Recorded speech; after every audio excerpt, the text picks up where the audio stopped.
A very good evening to all of you. I am Katisha, faculty of Target with SK Sir.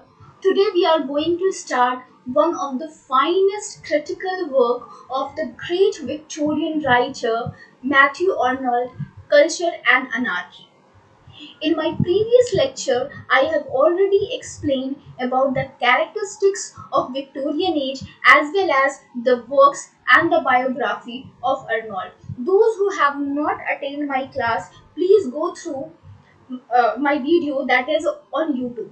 Okay, so today we are going to start the finest work of Matthew Arnold, that is Culture and Anarchy. But before starting this, I would like to tell you that the Victorian age was started after the first Reform Bill in 1832, and it ends with the death of Alfred Lord Tennyson. We all know that Alfred Lord Tennyson is the most representative poet of the Victorian age. After Tennyson, Arnold, and Brownie was the three great writer or the poet of the Victorian age. As we know that in Victorian age, the scientific discoveries and industrialisation was on its high peak. इनका बिल्कुल ही ज़्यादा बहुत ही ज़्यादा culmination पे थे. They are on the top. And because of the scientific discoveries, the realism concept was very popular. And one thing that is very important, that this was the Victorian age, was an age of unrest, was a great age of scientific discoveries, was an age of industrialization.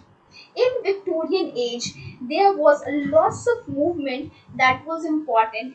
That is, individualism was also one of the most important concept. Individualism means that people who are thinking about themselves, how to get success in life. अगर आप गरीब पैदा हुए हैं, it is not your fault. But अगर आप गरीब मर जाओगे, that is your fault. You have to work very hard to flourish your life. This was the concept. Okay, and another thing that is very important, that the this was also the age of political unrest. लगभग जो है Victorian age में 10 साल तक जो है political unrest का time था, और वहाँ पे डेमोक्रेसी जो है डेवलप कर रही थी, इंडस्ट्रियलाइजेशन डेवलप कर रहा था, लोग जो है मैकेनिज्म हो रहे थे, अर्बनाइजेशन डेवलप कर रहा था. तो ये सारी चीज़ें जो है, apart from this there was a many movement. Oxford movement बिल्कुल ही अपने पीक पे था, और वो क्या कर रहे थे, जो ट्रेडिशन है, जो ओल्ड ट्रेडिशन है, जो कि डाइंग हो रहे थे, वो उसको रिकवर करने की कोशिश कर रहे थे. ठीक है, ऐसे टाइम में जो पूरा इंग्लैंड था, वो बिल्कुल ही बोला जाए तो बहुत ही ज़्यादा टर्मोइल इंग्लैंड में हो रहा था. लोग जो है कि जो लोगों का जो माइंडसेट है वो बहुत ही ज़्यादा चेंज हो रहा था, लोगों की सोच में बहुत ज़्यादा फर्क आ रहा था, लोगों के लाइफस्टाइल में बहुत ज़्यादा फर्क हो रहा था, जिसकी वजह से वो जो है the social political culture unrest वहाँ पर पैदा हो गया था. और ये सारी चीज़ें देख करके जो है Matthew Arnold was very much disappointed, and he is wanted to criticise, he wanted to give the criticism. वो क्रिटिसिज्म करना चाहते थे, किसका, सोसाइटी का क्रिटिसिज्म करना चाहते थे, डेमोक्रेसी का क्रिटिसिज्म करना चाहते थे. जैसा कि हम अर्नोल्ड के बारे में जानते हैं कि Arnold was a great critic, और उन्होंने जो है मॉडर्न क्रिटिसिज्म के लिए एक रास्ता तैयार किया, जिसको आगे जाकर के इजरा पाउंड, टी.एस. एलियट और दूसरे अदर मॉडर्न राइटर्स ने फॉलो किया. So he was also consider as the first modern critic भी हम इनको कह सकते हैं. ठीक है, ये तो हमने आपको इसका बैकग्राउंड बताया. अब हम आते हैं कल्चर एंड अनार्की के ऊपर. कल्चर एंड अनार्की जो है, it is a masterpiece. Culture and anarchy क्या है, बिल्कुल ही बहुत ही बड़ा वर्क है, मास्टरपीस है. ठीक है, और ये जो है एक्चुअली ये एक थियोलॉजिकल वर्क है जिसमें मैथ्यू आर्नोल्ड जो है क्या करते हैं, क्रिटिसिज्म करते हैं, किसका, सोसाइटी का क्रिटिसिज्म करते हैं, और इसमें जो है वो क्रिटिसिज्म करते हैं, पॉलिटिक्स का क्रिटिसिज्म करते हैं। ये चीज आप समझ लीजिए। और इस बुक को जो है 6 चैप्टर्स में डिवाइड किया गया है from the examination point of view. शुरू के जो 4 चैप्टर्स हैं वो बहुत ही ज्यादा इम्पोर्टेंट है, ठीक है, और बाकी के जो 2 चैप्टर हैं उसमें आपको सिर्फ नाम ही याद रखना जरूरी है। I think up to clear now. अब जो है हम अपने स्लाइड पे आते हैं, and after every slide I will tell you what is important in this slide that you have to remember and make the notes. Culture and Anarchy, major work of criticism by Matthew Arnold, published in 1869. You have to remember the publishing date of Culture and Anarchy. It was published in 1869. और इन्होंने जो क्या किया है, इसमें 2 term का use किया है। He expresses कि कल्चर क्या है और अनार्की क्या है, और किस तरीके से कल्चर जो है वो अनार्की से डिफरेंट है। कल्चर के बारे में इन्होंने कहा है कि जो कल्चर है वो क्या है, it's a study of perfection. Perfection को अचीव करना ही क्या है, कल्चर है। और अनार्की क्या है, बिल्कुल ही उसके उल्टे, मतलब जो है जो परफेक्शन के बिल्कुल ही अपोजिट है उसको हम क्या बोलते हैं, अनार्की बोलते हैं। Anarchy the prevalent mood of England then the democracy which lack the standards and the sense of direction. Actually जैसा कि मैंने आपको बताया था, due to industrialisation, due to scientific discovery, due to political unrest, जो society के लोग थे, जो सोसाइटी का जो पूरा कल्चर था वो उसका माहौल बिल्कुल ही बदल चुका था, और लोग जो है जो बात है जिंदगी जीने का जो तरीका है वो भूल चुके थे, और उनको सही रास्ता दिखाने के लिए ही अर्नोल्ड ने कल्चर एंड अनार्की लिखा है। अर्नोल्ड ने अपने वर्क के थ्रू ना ही सिर्फ क्रिटिसिज्म को आर्ट में अपनाया है, बल्कि उन्होंने क्रिटिसिज्म को लाइफ में भी अपनाया है, इसीलिए उनका क्रिटिसिज्म बहुत ही इम्पोर्टेंट माना जाता है। Even after Aristotle, जब मैंने आप लोगों को एरिस्टोटल का भी वीडियो सेंड किया है, please go through that video. Aristotle के बाद अगर किसी ने इतनी अच्छे से आर्ट के बारे में, पोएट्री के बारे में अगर किसी ने सबसे अच्छे से बताया है तो that is Matthew Arnold. Okay, तो इनका जो फर्स्ट चैप्टर, मतलब जो पूरा बुक है that is divided into 6 chapters, ठीक है। और पहला चैप्टर जो है that is sweetness and light. ये बहुत इंपॉर्टेंट है, फर्स्ट चैप्टर का क्या नाम है, ये क्वेश्चन कई बार पूछा जाता है, सो कीप इन माइंड कि फर्स्ट चैप्टर जो है that is sweetness and light. Sweetness का मतलब होता है ब्यूटी, और लाइट का मतलब होता है हमारा इंटेलिजेंस। यहाँ पर जो अगर ब्यूटी की बात हो रही है, the Arnold does not talk about apparent beauty की यहाँ पर बात नहीं हो रही है। अर्नोल्ड ये नहीं कहते हैं कि किसी लड़की की शक्ल बहुत खूबसूरत है और जो है कोई लड़का बहुत स्मार्ट देखता है तो that he is a culture. No, ये वहां पर उस कल्चर की बात नहीं, उस ब्यूटी की बात नहीं कर रहे हैं। अर्नोल्ड यहाँ पर इनर ब्यूटी की बात कर रहे हैं जो इंसान को खूबसूरत बनाता है। He talk about the real attributes of human being such as humanity, passion, morality, moral ethics, politeness, इन सब चीजों की बात करते हैं, नैतिकता की बात करते हैं, and intelligence. When it talk about intelligence की अगर हम बात करते हैं, अर्नोल्ड कहते हैं कि do not follow anything as it is. किसी भी चीज को आंख बंद कर विश्वास मत करो। Apply your reason, try to find out whatever the things that is said is right or wrong, क्योंकि गॉड ने तुम्हें रीजन के साथ पैदा किया है, गॉड ने तुम्हें दिमाग के साथ पैदा किया है,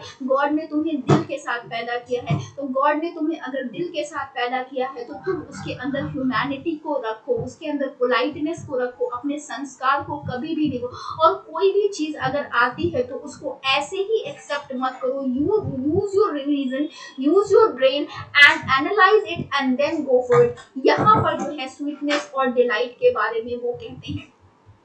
Arnold believes that for culture, harmonious perfection of beauty and यहाँ पर थोड़ा सा लिखने में मिस्टेक हो गया है, यू ऑल हैव टू, यहाँ पर ये कहते हैं कि कल्चर को अटेन करने के लिए, कल्चर को प्राप्त करने के लिए there must be a perfect balance of beauty and intelligence. एक आदमी के अंदर नैतिकता तो होनी ही चाहिए, संस्कार तो होने ही चाहिए, साथ ही साथ उस आदमी के अंदर इंटेलेक्ट भी होना चाहिए।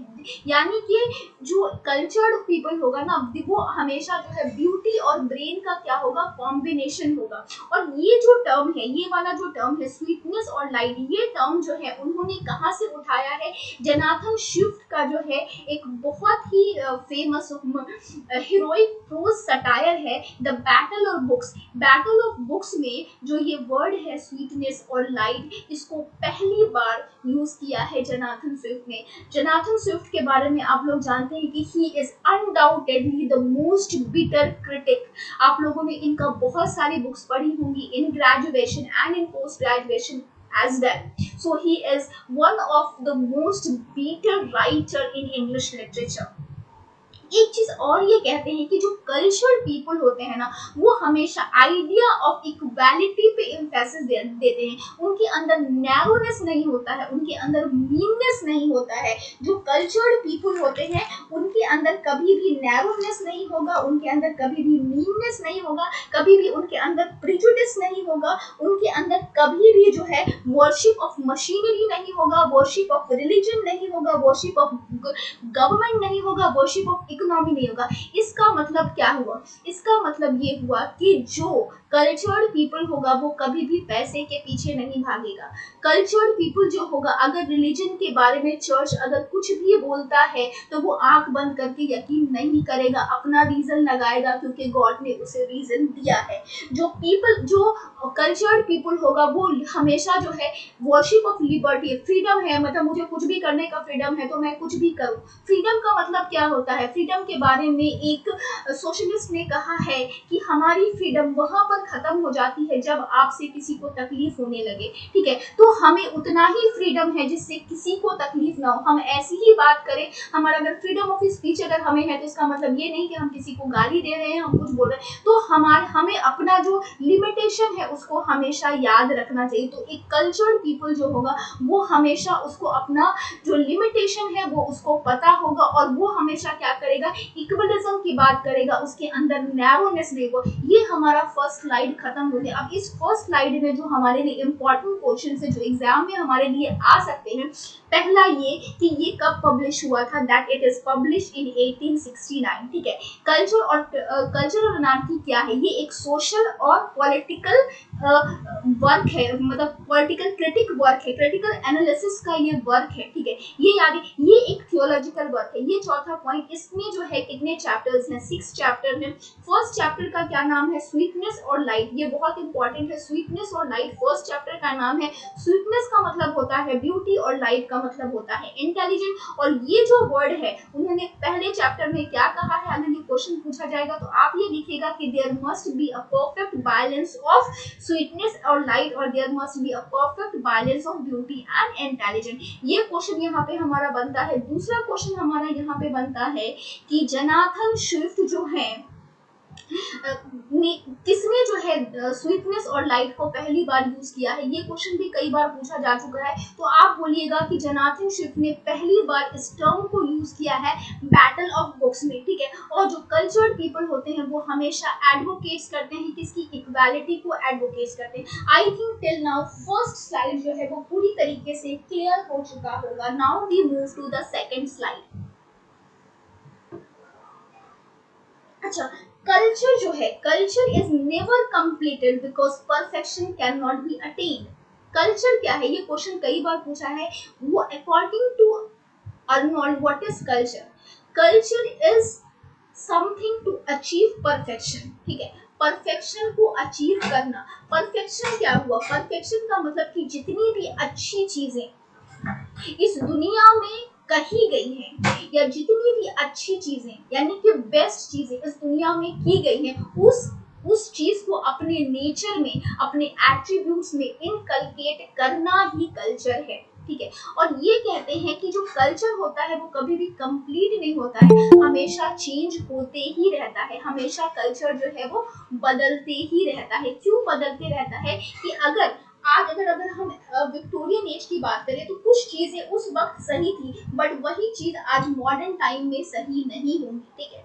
अगर जो है तो चीजें जो है क्या करती है, वक्त के साथ बदलती रहती है। तो आपको अपने माइंड में जो है नैरोनेस आप नहीं ला सकते हैं, आपको अपने सोच में चेंज लाना होगा, क्योंकि कल्चर जो है वो हमेशा क्या होता है, चेंजेबल होता है। और कल्चर जो है कोई भी इंसान सीख करके नहीं आता, माँ के पेट से सीख के नहीं आता। कल्चर हम क्या करते हैं, रह करके सीखते हैं। कल्चर जो है हम क्या करते हैं, रह करके सीखते हैं, ठीक है। कल्चर हम देख करके सीखते हैं। कल्चर कभी भी जो है इंसान अपने माँ के पेट से सीख करके नहीं आता है। कल्चर जो है हमेशा और हमेशा क्या किया जाता है, सीखा जाता है, ठीक है। Culture is free from all kind of narrowness. Culture people कभी भी नैरो नहीं होगा, ठीक है। And stand against the all mischief men who believes the blind faith of machinery.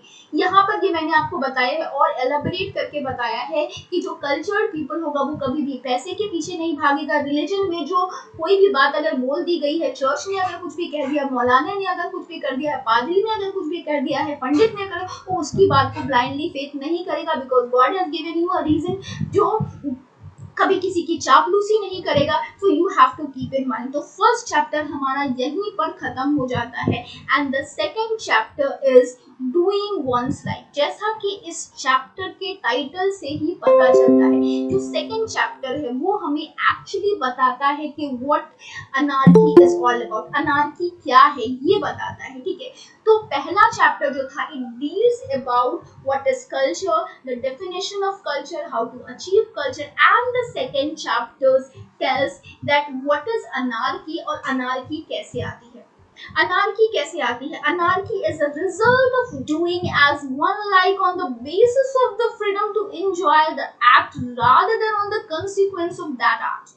यहाँ पर कह रहा है कि अगर जब कोई इंसान, when a person do what he और शी एग्जैक्टली लाइक्स, मुझे जो अच्छा लगता है वो मैंने किया, रादर देन थिंकिंग कि उसका कंसिक्वेंस क्या होगा। मुझे अच्छा लग, मैं, मेरा मूड अच्छा नहीं है, किसी को गाली देने का दिल है, मैंने गाली दे दिया। मुझे बहुत फास्ट गाड़ी भगाना है और जो है किसी का एक्सीडेंट हो गया, who cares, I don't care about this thing. तो यहाँ पर अगर एक इंसान कोई भी चीज अपनी लाइकिंग के लिए, ठीक है, अपनी लाइकिंग के लिए बारे में सोचता है, सिर्फ अपने बारे में सोचता है, जो उसको अच्छा लगता है वो सोचता है, और वो उसके कंसिक्वेंस के बारे में नहीं सोचता है, देन द अनार्की कम्स। उसी में क्या होती है, अनार्की आ जाती है। The next point. Thus, in Arnold mode of structural thinking, anarchy differs substantially from the modern definition in that it worships freedom itself, a concept rather than the beliefs which come with understanding the responsibility that come with being free. कह रहा है कि बहुत सारे लोग ऐसा मानते हैं कि क्या है कि मतलब एडमिट, बहुत सारे लोग ऐसा मानते हैं कि जो है मुझे क्या अच्छा लग रहा है, जो भी चीजें मुझे अच्छी लग रही है वो मैं करूँ, जो भी मुझे सही लग रहा है मैं उसको करूँ। और इस तरह के जो लोग क्या करते हैं वो अनार्की को लेकर के आते हैं। In Arnold's mode of structural thinking, anarchy differs substantially from the modern definitions in that it worships freedom itself, a concept rather than the benefits which come with understanding and responsibility that come with being free। कह रहा है कि अगर आपको God ने ऐसा बनाया है, सपोज करो कि if you are aristocrat people है, गॉड ने अगर आपको पैसा दिया है, गॉड ने अगर आपको उस लायक बनाया है, तो आप सिर्फ अपने बारे में मत सोचो, आप दूसरों के बारे में भी सोचो, ठीक है। दूसरों की लाइकिंग्स और डिसलाइकिंग्स के बारे में भी सोचो, दूसरों के प्रॉब्लम्स के बारे में भी सोचो, तभी आप क्या कर सकोगे, कल्चर्ड बन सकोगे। तो चूंकि गॉड ने आपको क्या, ह्यूमन बीइंग के बारे में in all the religious books कहा गया है कि human being is the most perfect creature of God. God ने जितनी भी चीजें दुनिया में बनाई है उसमें सबसे ज्यादा परफेक्ट, सबसे ज्यादा जो बेस्ट है, that is a human being. तो आपके अंदर वो चीजें होनी चाहिए, तभी जो है आप कल्चर को अचीव करते हैं। तो हमारा थर्ड चैप्टर जो है यही, सेकेंड चैप्टर यहीं पर खत्म हो जाता है। और जो थर्ड चैप्टर है दैट इज बारबेरियन, फेलिस्टीन और पॉपुलेंस। Now come to the third paragraph and it says that जो थर्ड पैराग्राफ है इसमें जो है मतलब जो थर्ड चैप्टर है इसमें वो बात करते हैं कि जो पूरी इंग्लैंड की सोसाइटी थी उसमें तीन सेक्शंस में जो है उसको डिवाइड किया गया था। जो पहला सेक्शन है that is the aristocratic class, दूसरा जो सेक्शन है that is a middle class, और जो थर्ड सेक्शन है that is a lower class. ये बहुत इंपॉर्टेंट है, आप याद रखिएगा। और इन सब के लिए जो है अर्नोल्ड ने एक टर्म यूज किया है। जो एरिस्टोक्रेटिक क्लास है उनको उन्होंने क्या कहा है, बारबेरियन कहा है। जो मिडिल क्लास है उनको उन्होंने क्या कहा है, फेलिस्टाइन कहा है। और जो हमारा लोअर क्लास है उसको जो है उन्होंने क्या कहा है, फेलिस्टाइन कहा है। तो उसको जो है उन्होंने क्या किया है, तीन डिफरेंट स्टेजेस पे जो है उनको डिवाइड किया गया है। अब now we come to the thing. अभी एक्चुअली जो है जो इंग्लैंड में जो बहुत सारे जो लोग थे, जैसे आप सपोज करो जो कार्नेली था, कार्नेली वाज वहाँ पे का जो है एक ग्रेट आदमी था। उन्होंने कहा कि जो पावर है वो किसके हाथ में होनी चाहिए, वो पावर जो है वो एरिस्टोक्रेटिक के हाथ में होनी चाहिए। दूसरा जो है मिस्टर लॉज, वो भी उस वक्त के जो है बहुत ही ग्रेट आदमी थे, बहुत पावरफुल आदमी। उन्होंने कहा कि जो पावर है वो मिडिल क्लास के हाथ में होनी चाहिए। और जो उस वक्त जो रिफॉर्म लीग था उन्होंने कहा कि जो पावर है वो क्या होनी चाहिए, लोअर क्लास के हाथ में होनी चाहिए। लेकिन अर्नोल्ड ऐसा नहीं मानते थे। अर्नोल्ड का मानना था कि जो पावर है वो एक्चुअली स्टेट के हाथ में होनी चाहिए। पावर ना तो अपर क्लास के हाथ में होनी चाहिए, ना तो लोअर क्लास में हाथ में होनी चाहिए, ना ही मिडिल क्लास के हाथ में होनी चाहिए। पावर जो है वो किसके हाथ में होनी चाहिए, स्टेट के हाथ में होनी चाहिए। और वो स्टेट क्या करेगा, पूरे सबको क्या करेगा, गवर्न करेगा, ठीक है। और अर्नोल्ड क्या मानते थे कि रादर देन जो पीपल है, rather than thinking about one self, they should think about what is the best in have. लोगों को, एक कल्चर्ड पीपल को जो है अपने बारे में सोचने से ज्यादा चाहिए कि जो चीज उनके अंदर अच्छी है, जो चीज उनके अंदर गुड है, उसको फ्लरिश करने के बारे में सोचनी चाहिए, ना कि अपना मन चलाने के बारे में सोचना चाहिए। तो यहाँ पर ये कहते हैं कि जो पूरी सोसाइटी थी वो थ्री डिफरेंट कैटेगरीज में डिवाइड हो गई थी, ठीक है। तो पहला जो था that is an aristocratic class, ठीक है। और एरिस्टोक्रेटिक क्लास जो था उसको जो है उन्होंने क्या, जो एरिस्टोक्रेटिक क्लास के लिए जो उन्होंने टर्म यूज किया है दैट इज बारबेरियन। उन्होंने एरिस्टोक्रेटिक के लिए जो क्लास के लिए जो टर्म यूज किया है दैट इज बारबेरियन। उनका ये मानना था कि एरिस्टोक्रेटिक क्लास में जो है ब्यूटी भी है और लाइट भी है, यानी कि ब्यूटी भी है और इंटेलेक्ट भी है, लेकिन इसका परफेक्ट बैलेंस उनके अंदर नहीं है। ये इसका क्या है, उन जो ब्यूटी और लाइट उनके अंदर है ये उनका जो है बेस्ट पार्ट है, लेकिन जो जब तक अगर इन दोनों का बैलेंस नहीं होगा आप कल्चर को अचीव नहीं कर सकते। तो उनका ये प्रॉब्लम था, ठीक है। दूसरे बारे में उन्होंने कहा है मिडिल क्लास। मिडिल क्लास को उन्होंने क्या कहा है, पैलेस्टाइन। याद रखना, मिडिल क्लास के लिए जो टर्म उन्होंने यूज किया है दैट इज पैलेस्टाइन। और उन्होंने कहा है कि जो मिडिल क्लास थे उनका वो इंडस्ट्रीज डेवलप करते थे, जिसकी वजह से जो है कंट्री में डेवलपमेंट होता था, रोड्स बनते थे और जो है कम्युनिकेशन अच्छा होता था, ट्रांसपोर्टेशन अच्छा होता था। तो ये इनका क्या है, बेस्ट पार्ट है, ठीक है। लेकिन इनका वर्स्ट पार्ट क्या था कि ये बहुत ही ज़्यादा मनी मेकिंग थे, ये बहुत ही ज़्यादा मटेरियलिस्टिक थे, and they are far from religion and they are indifferent with beauty. इनके अंदर जो है ब्यूटी यानी कि जो लिबर्टी हुआ, ह्यूमैनिटी हुआ, ये चीज़ें जो है इनके अंदर लैकिंग थी, ठीक है। उसके बाद जो है उन्होंने कहा है कि लोअर क्लास को उन्होंने क्या कहा है, पॉपुलेंस कहा है। ये क्या, इनका सबसे बड़ा दिक्कत क्या था कि ये जो है बहुत ही ज़्यादा वायलेंट हुआ करते थे। ये लोग क्या होते थे, वायलेंट होते थे, प्रिजुडिस होता था। और इनका सबसे बैड पॉइंट क्या था कि ये जैसे पैदा हुए हैं सोचते थे हम वैसे ही मर जाए, ये अपने आप को अपलिफ्ट करने की कोशिश नहीं करते थे। अगर कोई जो है पॉपुलेंस है तो वो कभी नहीं ये सोचता था कि हम अपने आप को अपलिफ्ट करें और हम कहाँ जाएं, हम जो है अपने आप को अपलिफ्ट करें और अपलिफ्ट करके जो है हम क्या करें, या तो हम मिडिल क्लास के कैटेगरी में आ जाए या फिर हम एरिस्टोक्रेटिक। वो बस मतलब खा पी करके मर जाना चाहते थे। Let me admit, I think someone is waiting, no one is waiting. Okay, यहाँ तक क्लियर हो गया, यहाँ तक क्लियर हो गया सबको। मैथ्यू अर्नोल्ड इज रियली, अब ये चीजें जो है इसको मैं स्लाइड में पढ़ के बता देती हूँ, बाकी मैंने सब समझा दिया है। Matthew Arnold is really a great fighter for prevailing real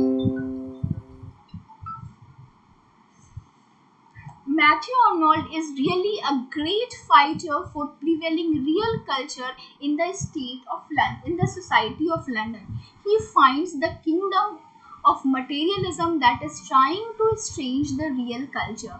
So, in this chapter, Arnold divides the society of England into three classes: the aristocratic class, the middle class, and the working class. He finds anarchy very common in these classes and analyzes them with the virtue and defects, and he designed the aristocratic class of his time as a barbarian, middle class as a Philistine, and working class as a पॉपुलेंस। जो बात मैंने आपको अभी बताई है यहाँ पे बस वही बात बताई जा रही है कि उनको ऐसा लगता था कि जो इंडस्ट्रियलाइजेशन की वजह से, साइंटिफिक डिस्कवरीज की वजह से, पॉलिटिकल और सोशल टर्मोइल की वजह से जो सोसाइटी है उसमें क्या आ गया है, अनार्की आ गया। और ये अनार्की जो है अपर क्लास, लोअर क्लास और मिडिल क्लास तीनों में आ गया। इन सबके अंदर तो एट्रीब्यूट्स तो हैं, ऐसा नहीं है कि ये जो है बिल्कुल ही बहुत बुरे हैं, नहीं, इनके अंदर एट्रीब्यूट्स तो हैं, लेकिन इनके अंदर जो बुराइयां हैं वो क्या कर रही है, अनार्की को लेकर के आ रही है। ठीक है,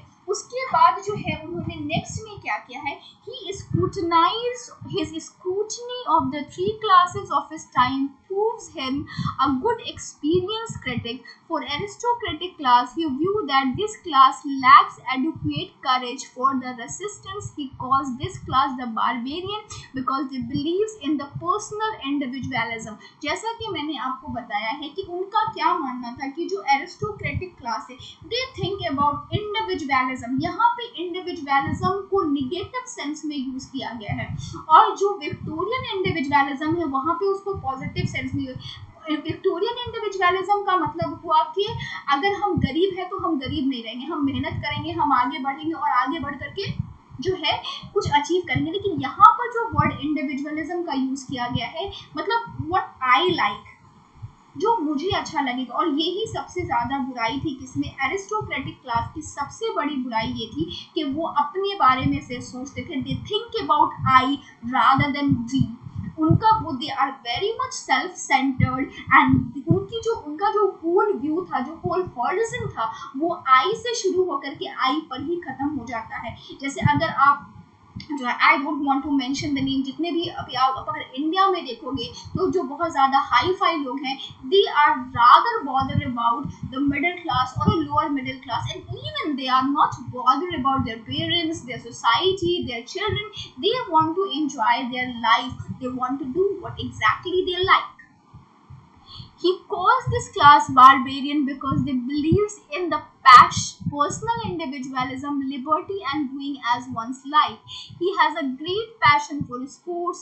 They mainly exercise their strengths and good looks are resembles as the chivalry barbarian, and their external style in manner, accomplishes and power are inherent from barbarian. उनके लिए looks का बहुत important था।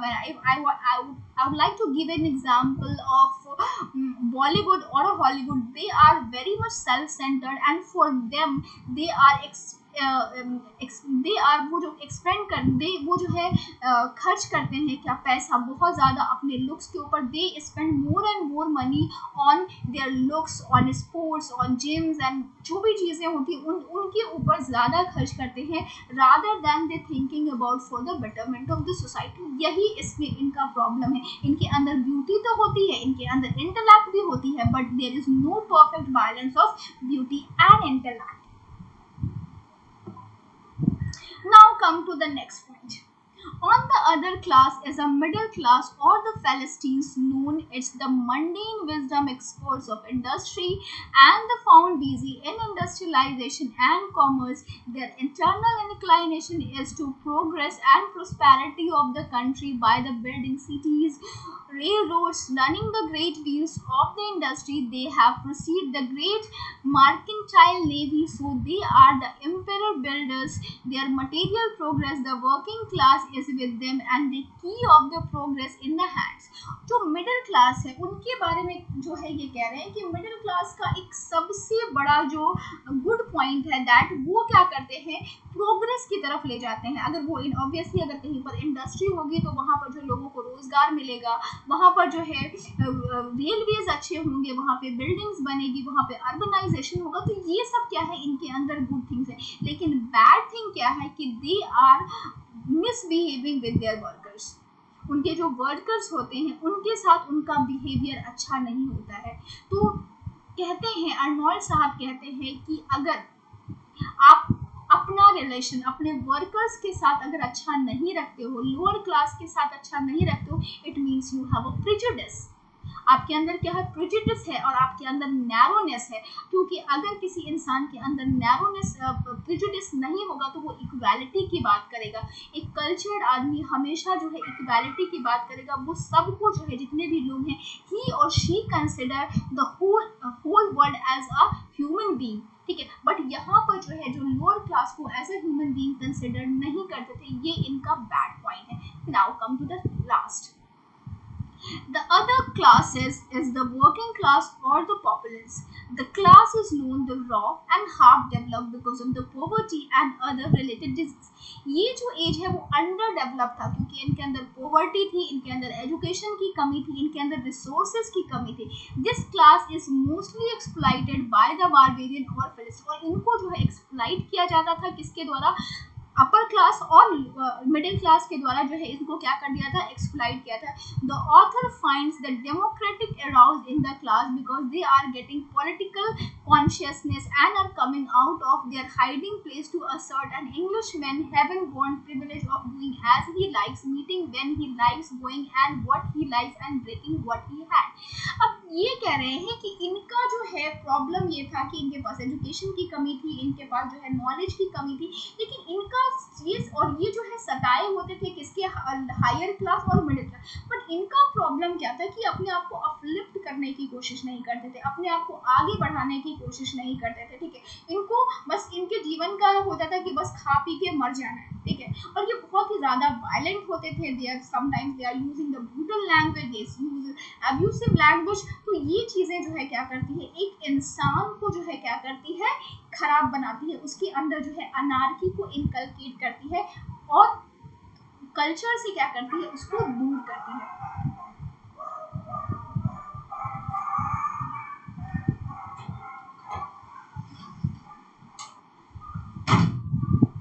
The next part.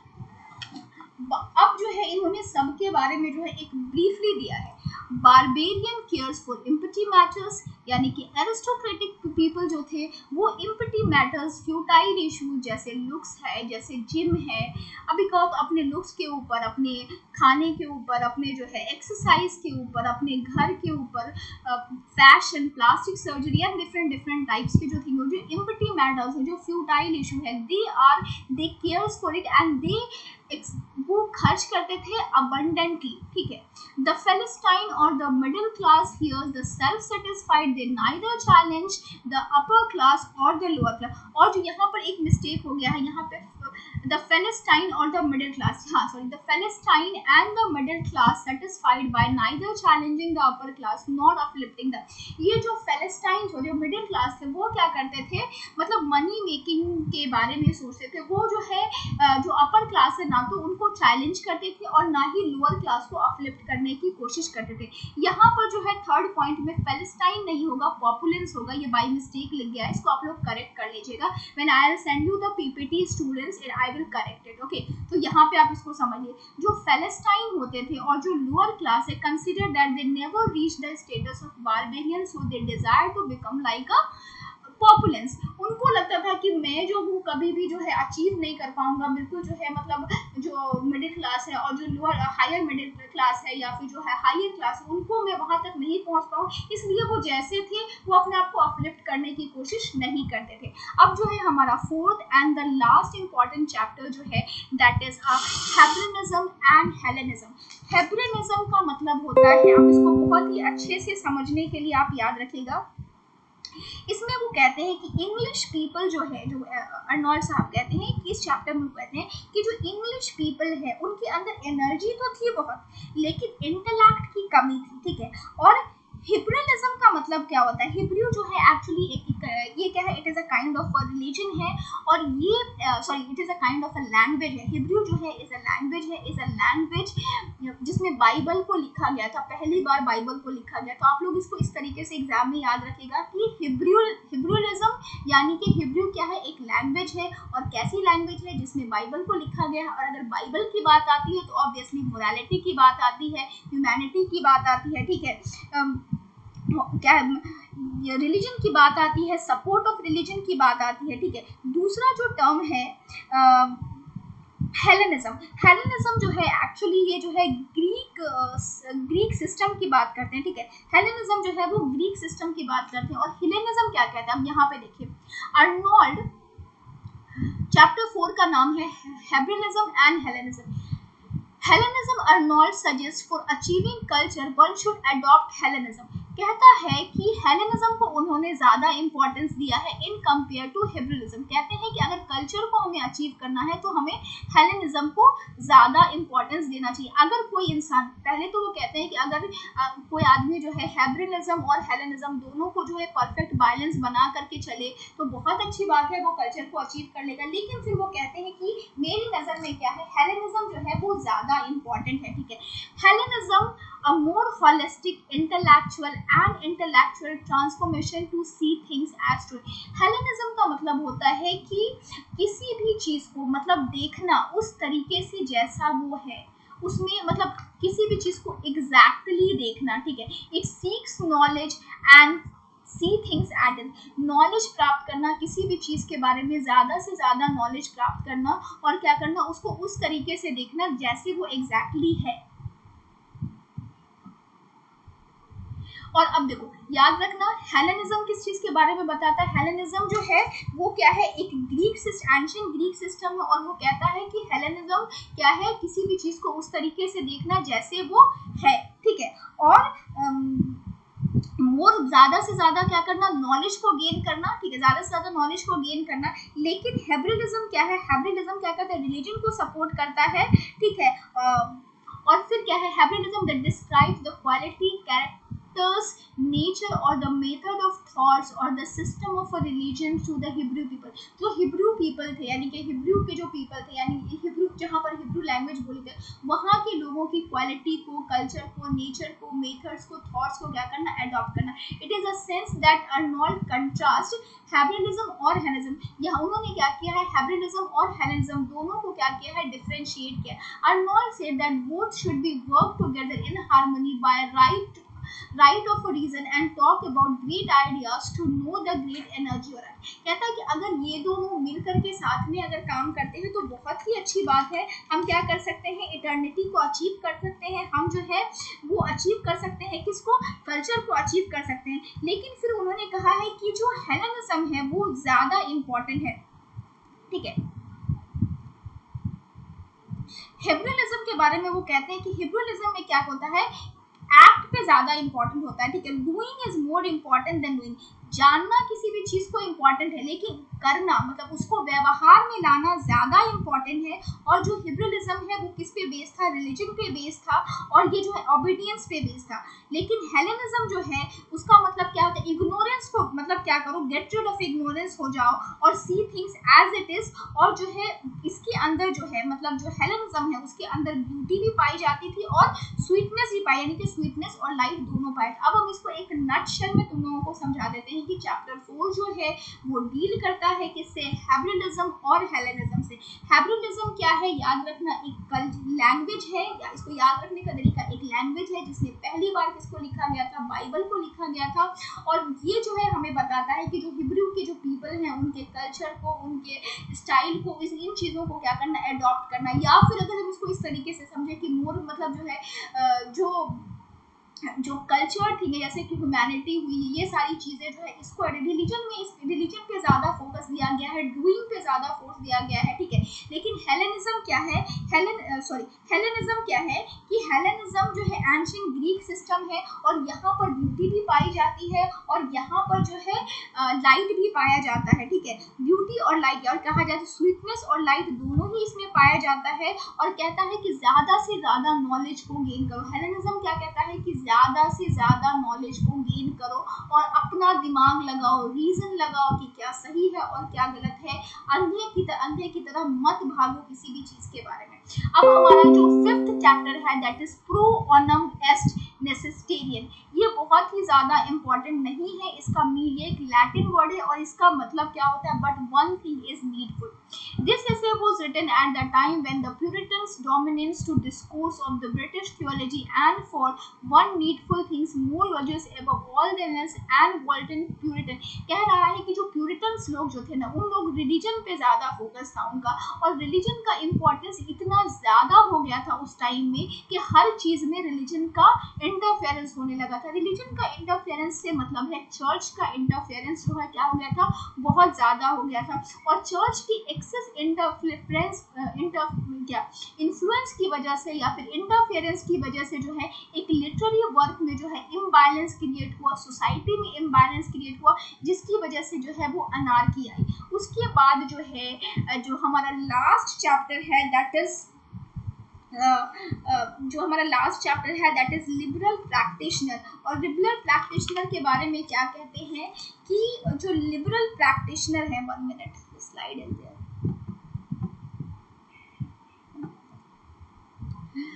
This is usually considered the least interested section of the book। ये बहुत ही least interested है, इससे questions बिल्कुल ही नहीं आते और इसमें बहुत ज़्यादा कुछ ऐसा बताया नहीं गया है। Books for the modernism because it is an attempt to apply the theological construction outline previous to concrete the political and the religious occurring in England at that time। यहाँ पे कह रहा है कि ये जो liberal practitioner थे, कह रहा है कि इनका सबसे बड़ा प्रॉब्लम क्या था, ये जो लिबरल प्रैक्टिशनर थे, जो नॉन कन्फॉर्मिस्ट थे, okay, mistake of a non conformist is the disestablishment of a church in Ireland. इनका सबसे बड़ा गलती क्या हुआ था कि इन्होंने जो है, जो लिबरल प्रैक्टिशनर जो थे, उन लोगों ने जो है डिस एस्टैब्लिशमेंट किया था किसका, आयरलैंड में चर्च का, ठीक है। और लिबरल प्रैक्टिशनर के जो आइडियाज थे ना, जो क्या थे, रॉन्ग थे अबाउट पॉपुलेशन को लेकर के। यहाँ पे अगर हम इसको आम भाषा में समझें तो जो लिबरल प्रैक्टिशनर थे उनका मानना था कि बच्चे जो है वो गॉड के अवतार है, और अगर कितना भी बच्चा हो उससे कोई फर्क नहीं पड़ता, अगर गॉड ने उसको भेजा है तो उसको खिलाएगा पिलाएगा, ये इनका व्यू था। बट अर्नोल्ड ये मानते थे कि नहीं, आप जितने सक्षम है आप उतने ही बच्चे को बर्थ दीजिए, और जिसको भी आप बर्थ दे रहे हैं उसको कल्चर बनाइए, उसको अच्छा बनाने की कोशिश कीजिए। अगर गॉड ने आपको ये अपॉर्चुनिटी दी है, इसका मतलब ये नहीं है कि आप जो है एक साथ 7-8 बच्चे जो है पैदा कर दे। ये बात उन्होंने कही है। अब हम इसके कंक्लूजन पे अगर आते हैं तो अर्नोल्ड कहते हैं कि कल्चर जो है is the biggest enemy of anarchy. अगर जहाँ पे कल्चर होगा वहाँ पे कभी भी अनार्की नहीं हो सकती है, ठीक है। Culture lovers are the strong opposer of anarchy. हमेशा जो है जो कल्चर के जो लवर होंगे, जो पैशनेट होंगे कल्चर को लेकर के, वो हमेशा अनार्की से क्या करेंगे, नफरत करेंगे। और जो है they believe in a right realism, ठीक है। और उनके अनुसार जो है वो क्या है, हेलेनिज्म जो है वो सुपीरियर है इन कंपेयर टू हेब्रेनिज्म, क्योंकि हेलेनिज्म का जो 2 इम्पॉर्टेंट इंग्रेडिएंट्स है वो है हमारा क्या, जो स्वीटनेस और लाइट है, ये क्या है, 2 इम्पॉर्टेंट इंग्रेडिएंट्स है। That is enough for today students. If you have any problem please contact me. Thank you.